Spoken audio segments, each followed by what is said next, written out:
Good afternoon, comrades and friends. I think Taryn made this task a little easier for me. I want you to try and imagine really deeply what it was like in the Tsarist Empire 100 years ago that caused the Russian Revolution to take place. Are you saying that this should be up, down, or something? Up? Okay, is that better? Yeah. Okay. Now, there was a terrible war going on in Europe.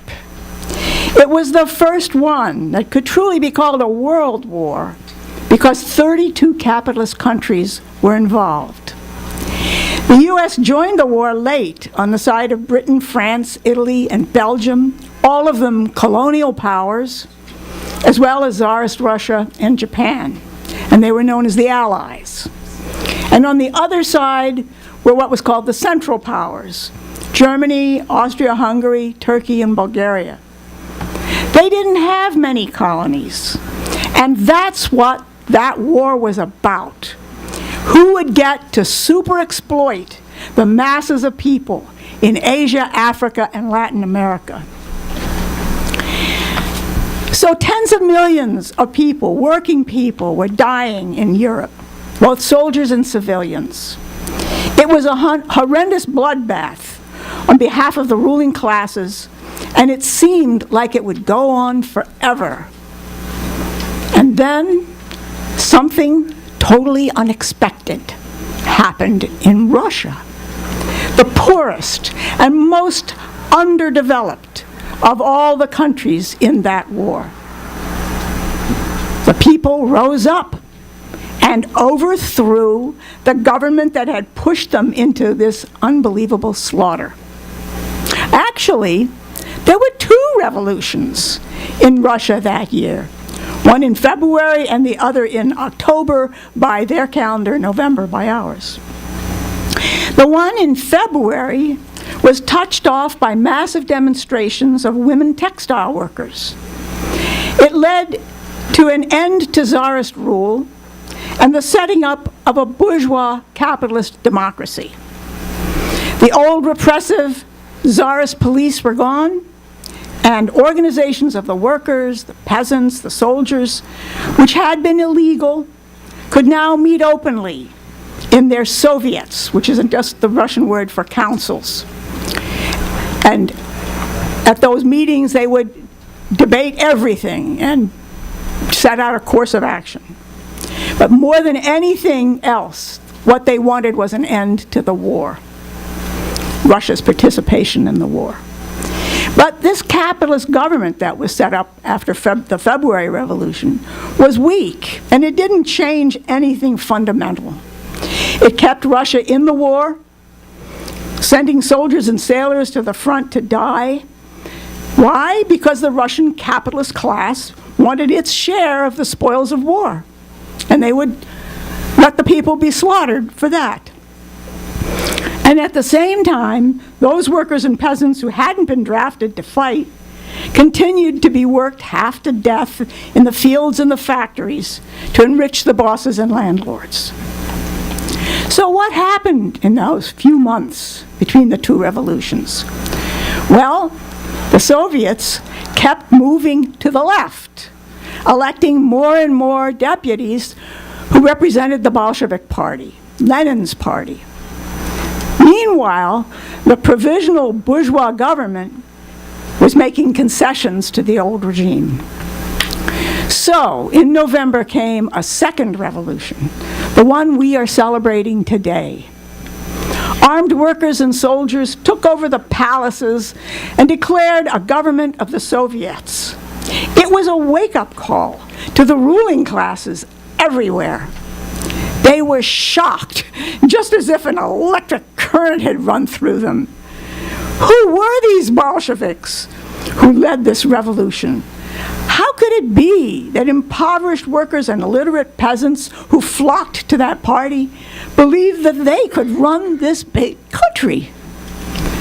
But the revolutionaries got right down to business, and they took over the property of the merchants, the industrialists, the landowners, declaring it to be the property of the people.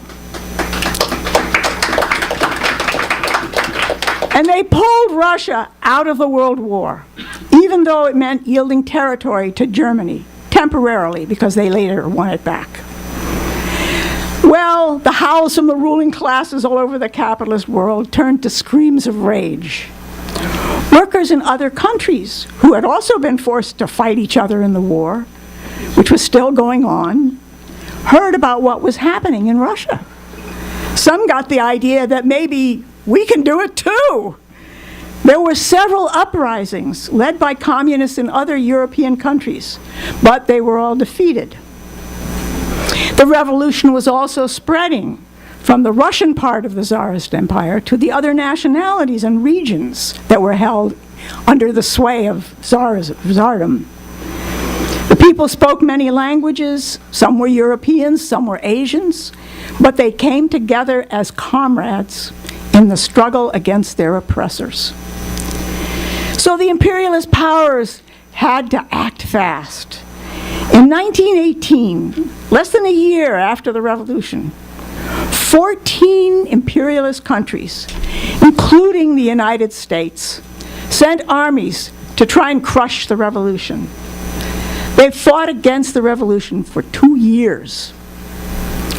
But it didn't work. The Red Army, plus local militias, defeated both their own homegrown counter-revolutionaries who had started a civil war and the imperialist armies that had invaded. So by 1920, that war was over and the revolution had won. But in order to understand the development of the Soviet Union, its problems as well as its successes, we need to know that that end to the Civil War was by no means an end to imperialist intervention. From then on, the USSR was the target, the main target of all the powerful capitalist countries. When Germany later was gearing up for war in the late 1930s, the Western so-called democracies encouraged Hitler to expand to the east, not to the west. That was the meaning of the Munich Pact, signed by the prime ministers of Britain and France with Hitler in 1938. After that agreement with the Western imperialists, Germany first invaded Czechoslovakia and then, 2 years later, invaded the USSR in June of 1941. Now, this invasion, called Operation Barbarossa, this German attack on the Soviet Union, was the biggest invasion ever in world history, before or after 1941. 4.5 million German soldiers marched into the USSR along an 1,800-mile front from north to south.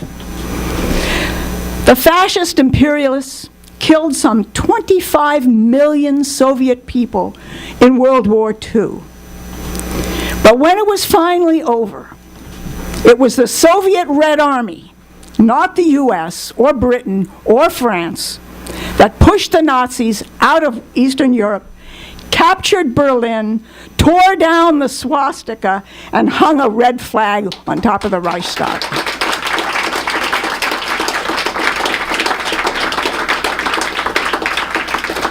We're learning that these fascists are still around, these Nazis.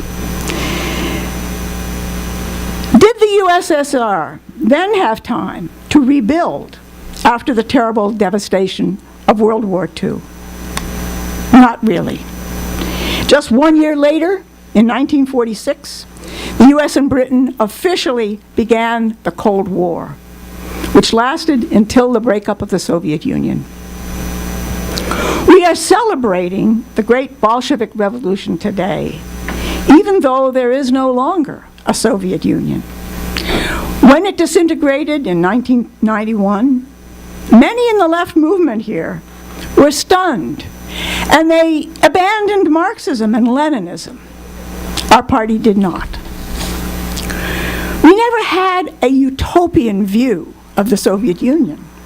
It was not perfect socialism, regardless of what was said officially. We recognized the deep problems that existed. Sam Marcy, who was the founder and ideological leader of our party from 1959 until his death, wrote a great deal about these problems. You can find his writings in the books section of our website, workers.org. His book on perestroika goes over the many failings that had developed, particularly regarding the national question, some of which led to internal wars and rebellions. But if there's one thought I hope you will take away with you this afternoon, it is this: the fact that the Soviet Union lasted for 74 years, despite everything the imperialists did to destroy it, is an incredible testament to the strength of the working class and the struggle for socialism.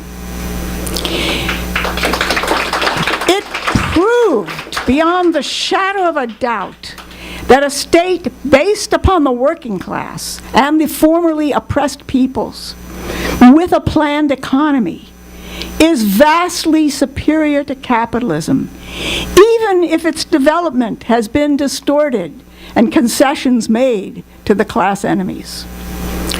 You only have to look at the terrible period that followed the dismantling of the USSR.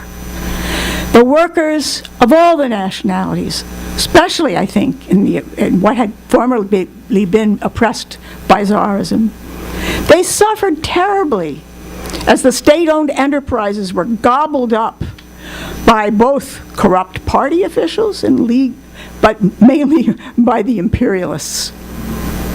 Every social index, life expectancy, unemployment, disease, drunkenness, addiction, the condition of women, infant mortality, all of it showed that the workers were in the deepest crisis once the Soviet Union fell. We live in this big, rich, imperialist country, which has troops and weapons all over the capitalist world.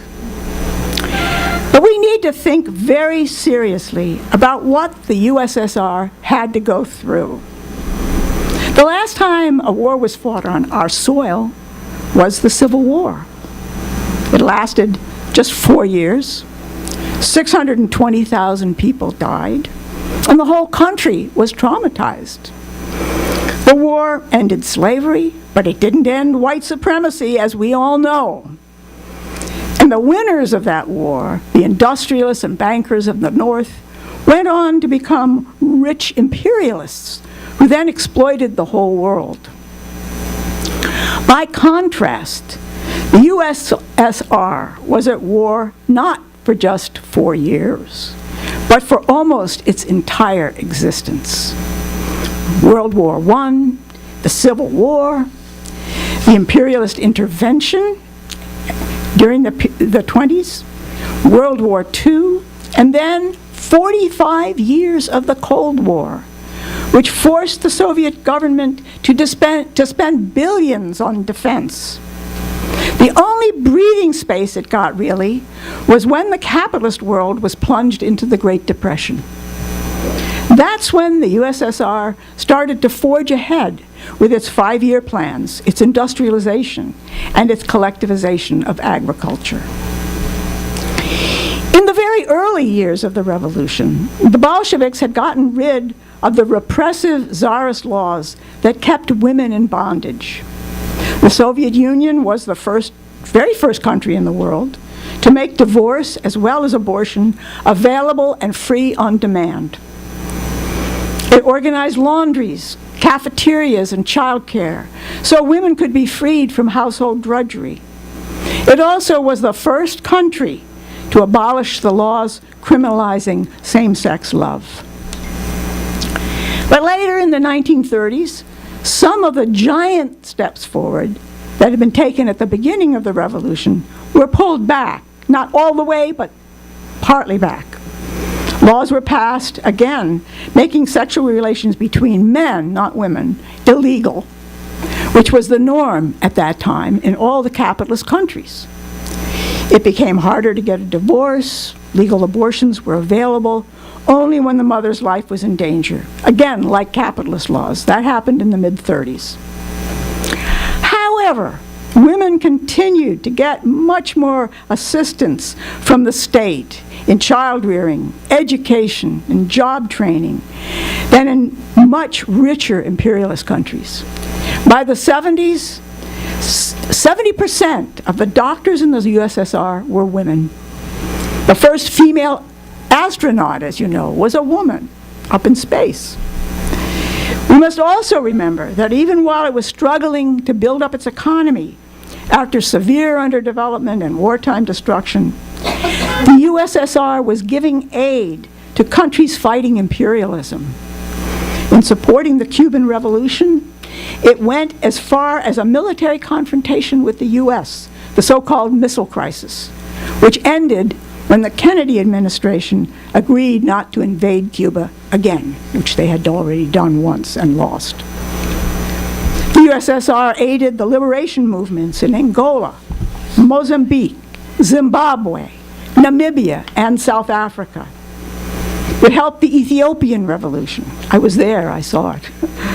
It supported Vietnam, and it intervened militarily in support of the revolutionary government in Afghanistan when the CIA armed and trained a reactionary army of the warlords there.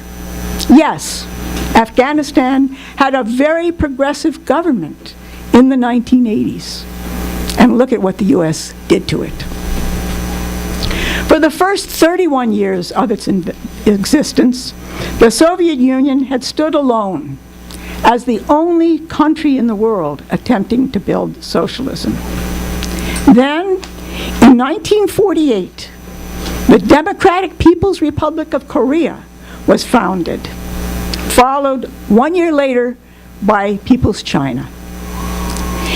Ever since then, the main objective of the imperialists has been to break up the solidarity among these countries, just as it is doing today regarding China and the DPRK.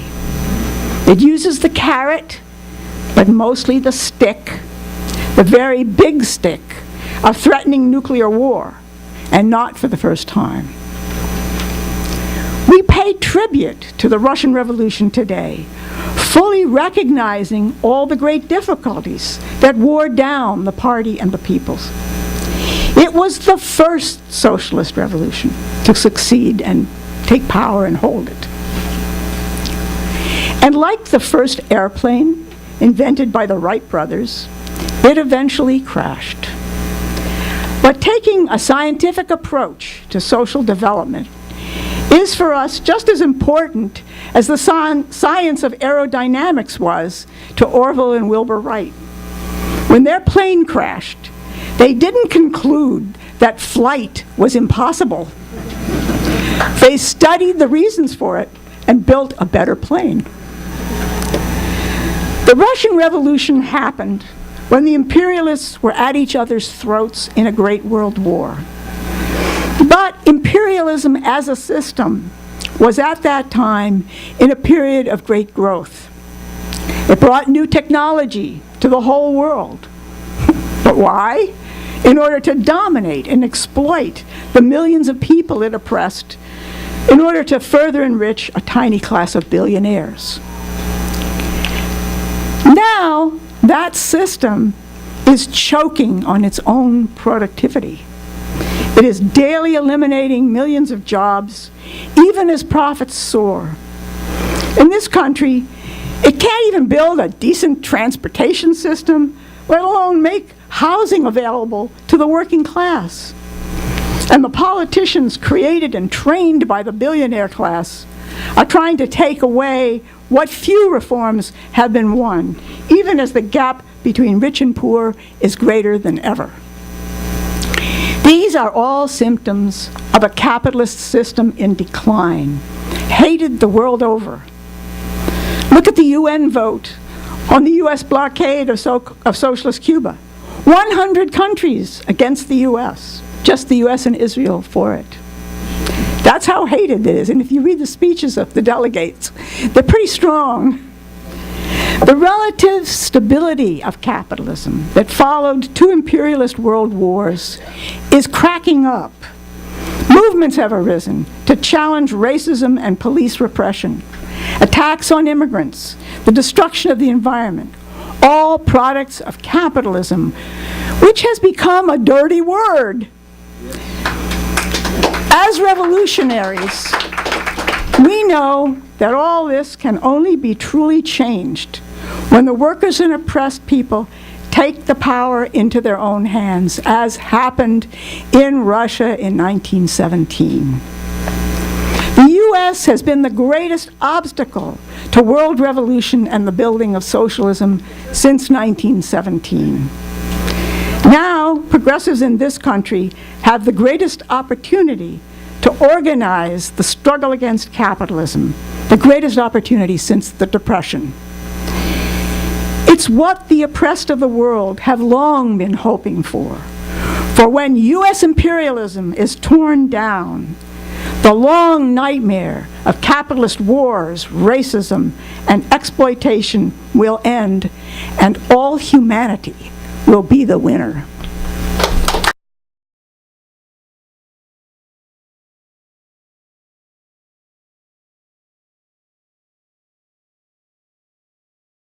Revolutionary struggle inside of Russia and the other former parts of the Soviet Union. I don't feel qualified to give an opinion on this. I don't know enough about it. Other comrades may know more than I. I feel I, get most of my information or misinformation from the capitalist imperialist media, and they are not going to pay much attention to that unless they feel they have to. But just in a general way, under Putin, the Russian capitalists have seemed to have stabilized their rule for now. I would expect that if we see the beginnings of a struggle to revive Soviet power, it will be in the oppressed nationalities that were part of the Soviet Union first. It will be there first. And I want to say something about a mistake I made. I said that the Soviet Union was the only socialist country until 1948, when the Korean Revolution triumphed. But there was Mongolia, yes, in 1925, I believe. And it was a very underdeveloped and poor country. But also the ruling class was probably not so strong there as a sparse population. Most of the people lived nomadically of herding animals. What they got under a socialist government was if someone got sick because they could continue to live and make their living in more or less the same way, herding the animals, and that requires being way out, far from any population centers. But if they got sick, there would be a helicopter that could take them to get medical care. And, modern life was introduced in a way that was beneficial. Today, now that wasn't part of the Soviet Union. Mongolia was a separate country. But today in Mongolia, have you ever seen on at these street fairs they have here in New York City, and that people have goods to sale? You see these scarves made of a thing called pashmina. They're very beautiful, they're very lovely, they're soft, it's very soft wool. They're like $5 for a nice big long scarf. That comes from Mongolia, that pashmina. And under capitalism, every family that goes out and tries to make a living this way has to get as many, what's the animal called? Not a yak. It's not a llama. It's something like a llama. Yeah. Anyway, it has this very great fur or hair. Pardon me? Mongolia has back-trained camels. They have camels, but they also have an animal that has a coat that is used to make a very fine wool.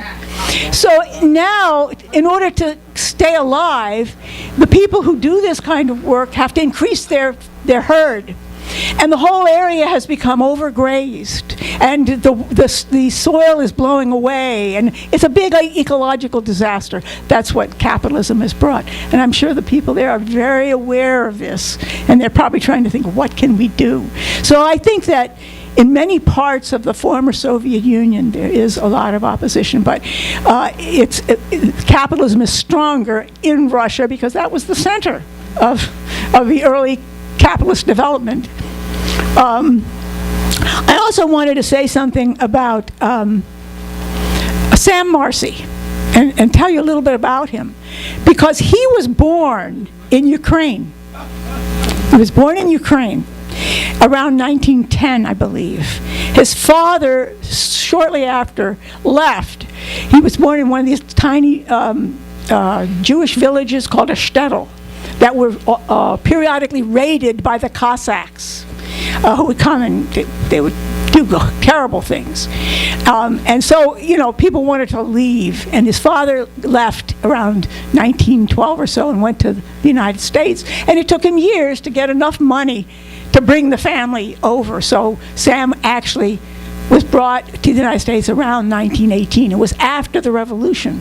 But, it was still had not yet reached all the small villages. But he had some memories. And one of them was that one day some soldiers came through the village. This would have been 1918. And everybody was afraid because all the soldiers they had seen before came to oppress the people.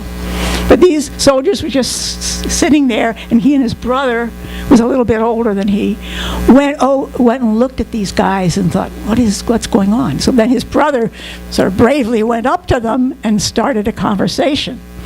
And one of the soldiers, meaning it kindly, gave him a cigarette. Shared a cigarette with him. And then his brother came back, and Sam said, "Who are they? Who are they?" And his brother said, "It's okay. They're on our side." And they were the Red Army. They were Red Army soldiers.